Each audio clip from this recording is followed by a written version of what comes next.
मित्रों नमस्कार। आपको मेरा सादर प्रणाम। आजकल प्रयागराज में महाकुंभ चल रहा है, तो मैं आपको बताता हूँ कुंभ मेले का पौराणिक रहस्य। तो मित्रों, कुंभ मेला भारतीय संस्कृति का सबसे बड़ा उत्सव है। यह केवल धार्मिक आयोजन नहीं है, बल्कि एक ऐसा पर्व है जिसमें लाखों लोग अपनी आस्था और विश्वास के साथ भाग लेते हैं। कुंभ मेले का आयोजन हर 12 वर्षों में 4 पवित्र स्थानों प्रयागराज, हरिद्वार, उज्जैन और नासिक पर होता है। इन स्थानों को पवित्र इसलिए माना जाता है क्योंकि यहाँ समुद्र मंथन से प्राप्त अमृत की बूंदें गिरी थी। कुंभ मेले की कथा का संबंध समुद्र मंथन से है, तो आइए जानते हैं क्या है कुंभ मेले का पौराणिक रहस्य। तो मित्रों, कुंभ मेला इतना विशाल और भव्य होता है कि अंतरिक्ष से भी देखा जा सकता है, लेकिन हमारे मन में यह सवाल जरूर उठता है कि यह इतना विशाल, भव्य और प्राचीन आयोजन आखिरकार कैसे और कहां से शुरू होता है और इसके पीछे का इतिहास क्या है। क्या इसका उल्लेख भारतीय वेदों, पुराणों और धर्म ग्रंथों में मिलता है या फिर इसके पीछे कोई और गहरी और रहस्यमयी कहानी छिपी है।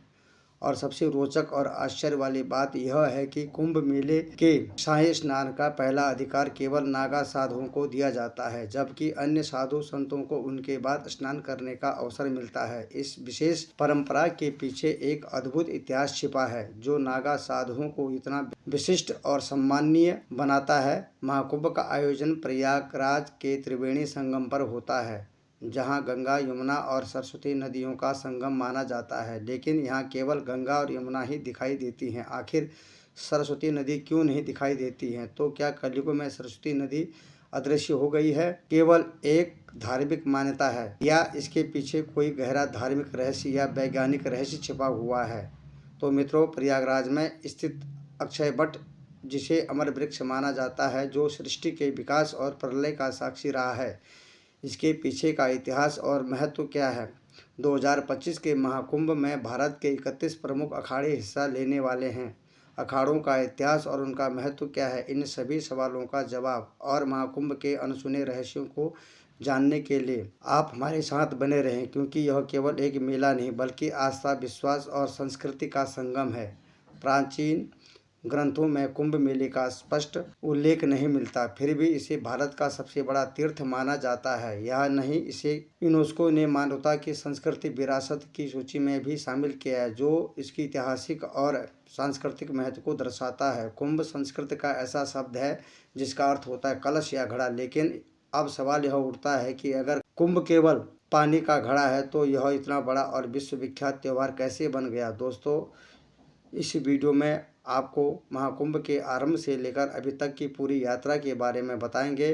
कुंभ मेले के इतिहास को समझने के लिए हमें 2 प्रमुख पौराणिक कथाओं को जानना होगा, जो कि इस पर्व की गहराई और महत्व को उजागर करती है। तो मित्रों, पहली बात सुनते हैं। यह कथा सर्पों और गरुड़ देव के बीच की है, जो ऋषि काश्यप और उनकी 2 पत्नियां क्रतु और विंता से जुड़ी हुई है। क्रतु और विंता आपस में 2 बहनें थीं और ऋषि काश्यप की पत्नियां भी थीं। एक दिन क्रतु ने ऋषि काश्यप से वरदान मांगा कि उसे 1000 विषैले और शक्तिशाली पुत्र चाहिए। ऋषि काश्यप ने तथास्तु कहा और क्रतु को 1000 अंडे प्राप्त हुए। यह देखकर विंता ने भी वरदान मांगा कि भले ही उसके पुत्र कम हो, लेकिन वे क्रतु के पुत्रों से अधिक शक्तिशाली हो। ऋषि काश्यप ने उन्हें भी तथास्तु कहा और विंता को 2 बड़े अंडे प्राप्त हुए। समय बीतने के साथ क्रतु के 1000 अंडे फूट गए और उनमें से सांप उत्पन्न हुए। उन सांपों की मां क्रतु को माना गया।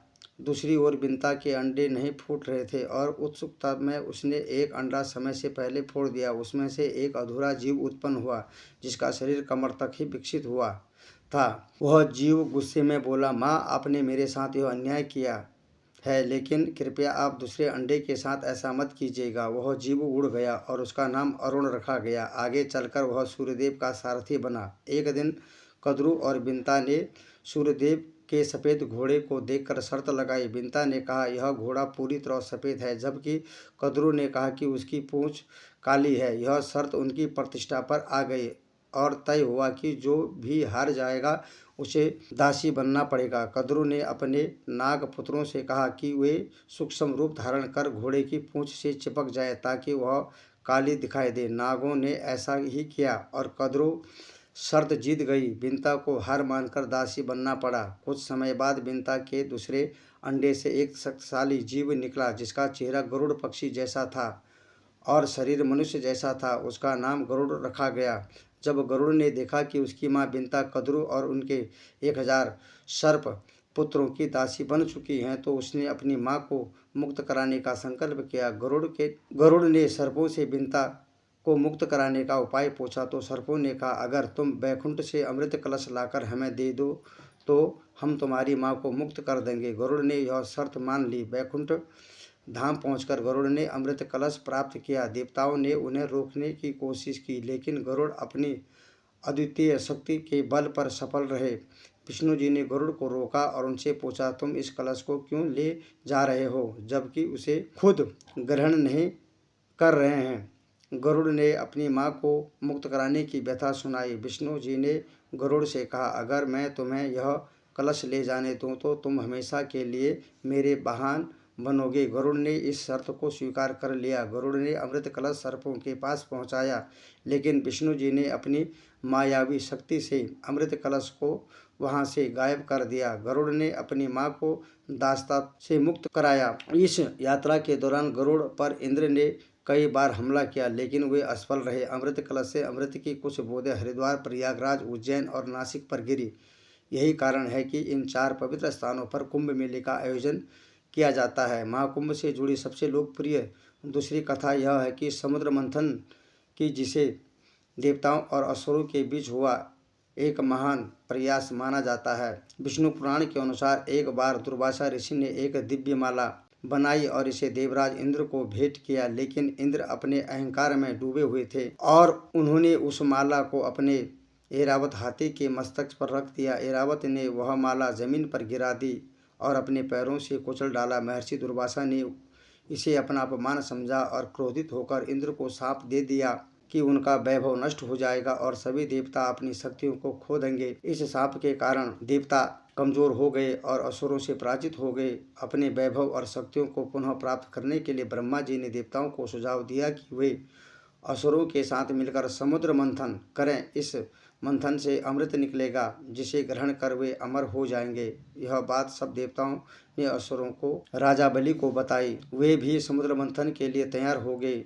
वासुकी नाग की नीति बनाई गई और मंदराचल पर्वत की सहायता से सावन के महीने में ही समुद्र मंथन किया गया। अमृत का कुंभ यानी कलश मिलते ही असुरों और देवों में युद्ध हो गया। वामन पुराण के अनुसार आचार्य बृहस्पति ने इंद्र के पुत्र जयंत को संकेत दिया कि वह अमृत कुंभ लेकर भाग जाए। दैत्य अमृत कुंभ के लिए उसका पीछा 12 दिन तक करते रहे जो कि 12 वर्ष के बराबर था, क्योंकि उस समय पृथ्वी का 1 वर्ष देवताओं के 1 दिन के बराबर था। युद्ध के समय अमृत कुंभ से त्रिलोक के 12 स्थानों पर अमृत की बूंदें गिरी। इनमें से 8 स्थान देवलोक में और 4 स्थान पृथ्वीलोक पर स्थित हैं।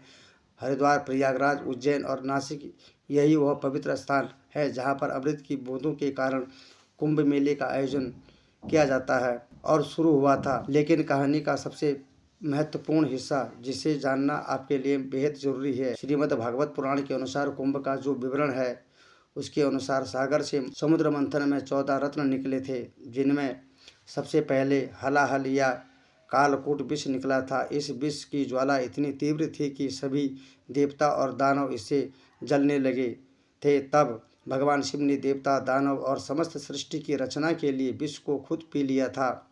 विष की तीव्र जलन के कारण भगवान शिवजी का कंठ नीला पड़ गया, इसलिए शिवजी का एक नाम नीलकंठ पड़ गया। विष की ज्वाला को कम करने के लिए सभी देवताओं और दानवों ने शिवजी को शीतल जल चढ़ाया।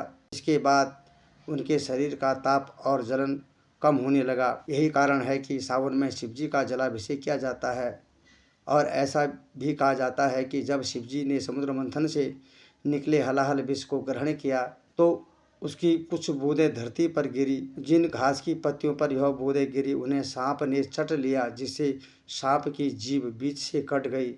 वही विष की बूंदों को बिच्छू और अन्य विषैले जीवों ने भी ग्रहण कर लिया। इस कारण यह जीव जहरीले हो गए। इसके बाद कामधेनु, गाय, ऊंचे सरवा, घोड़ा, एरावत, हाथी, कौस्तुभ मणि, कल्प वृक्ष, अप्सरा, रंभा, माता लक्ष्मी, वारुणी, चंद्रमा, पांचजन्य, शंख, परिजात, वृक्ष, सारंग, धनुष, अमृत कलश अर्थात अमृत कुंभ निकला, जिसे विश्व मोहिनी बनकर भगवान विष्णु ने देवताओं को पिला दिया। इसकी बूंदें हरिद्वार की गंगा नदी, प्रयागराज के त्रिवेणी संगम, गंगा, यमुना और सरस्वती, उज्जैन की क्षिप्रा नदी पर और नासिक की गोदावरी नदी में गिरी। जहां अमृत की बूंदें गिरी वहां कुंभ मेले का आयोजन शुरू हुआ। प्रयागराज में जहां महाकुंभ का आयोजन होता है वहां गंगा और यमुना का संगम तो साफ देखा जा सकता है, लेकिन सरस्वती नदी दिखाई नहीं देती है। फिर भी इसे त्रिवेणी संगम कहा जाता है।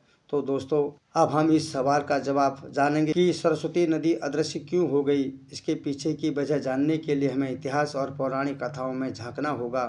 महाभारत के शल्य पर्व में सरस्वती नाम से नदियों का उल्लेख मिलता है। श्रीमद् भागवत पुराण में सरस्वती नदी के प्रभाव और उसके स्थानांतरण की एक रोचक कथा का वर्णन है। पुराणों के अनुसार प्राचीन काल में सरस्वती नदी स्वर्ण भूमि में बहा करती थी। कालांतर में इस भूमि का नाम स्वर्ण राष्ट्र हो गया और धीरे धीरे यह सौराष्ट्र कहलाने लगा। उस समय सौराष्ट्र का क्षेत्र प्राचीन मारवाड़ तक फैला हुआ था और सरस्वती नदी इस भूमि से प्रभावित होती थी। यहाँ नित्य सरस्वती की पूजा और अर्चना होती थी, लेकिन समय के साथ इस प्रदेश के लोग यवनों के संपर्क में आ गए और उनके आचार विचार को अपनाने लगे। इससे दुखी होकर सरस्वती जी ने ब्रह्मा जी से अनुमति मांगी और मारवाड़ और सौराष्ट्र छोड़कर प्रयाग में आकर वास करने लगी।